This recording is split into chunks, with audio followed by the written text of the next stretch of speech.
Hi, I'm Gary Walker with Aborn Properties and here in Silicon Valley, San Jose. Today we're going to talk about the issue of companion and service animals. There's been some confusion about what's a pet and what is really a service animal. Since the passage of the Americans with Disabilities Act, and that now is probably 5 years old, the idea of refusing anybody as for renting your house that has an animal became not so cut and dried. This act says that if a handicapped person needs a service or companion animal, that we have to make allowances for that. So it's one of the things you can't just say no pets and hold on to that rule. However, you're not without some tools to use. One is you can ask for reasonable requirements, things like a letter from an MD or psychologist. You can ask the prospective tenant for an explanation. It's not that we're anti-animals. In fact, one of our property managers is currently raising a guide dog for the blind that's in our office every day.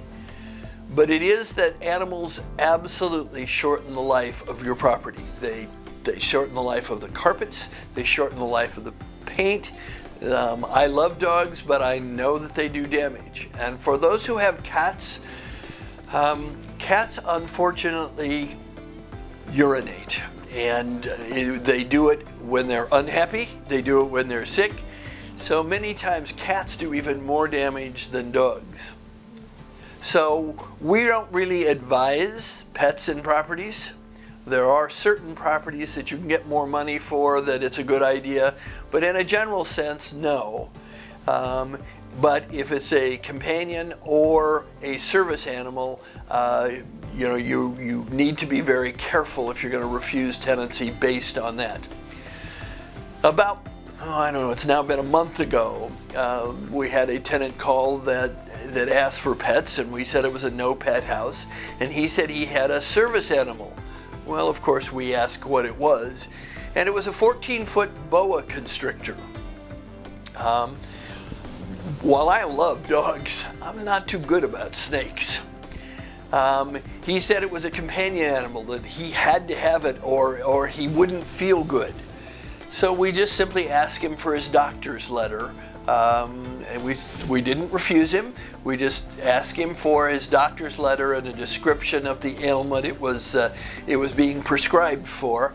And fortunately, he went away. And so sometimes just merely asking for the reasonable requirements can protect you from having people simply calling their pet and a service or companion animal.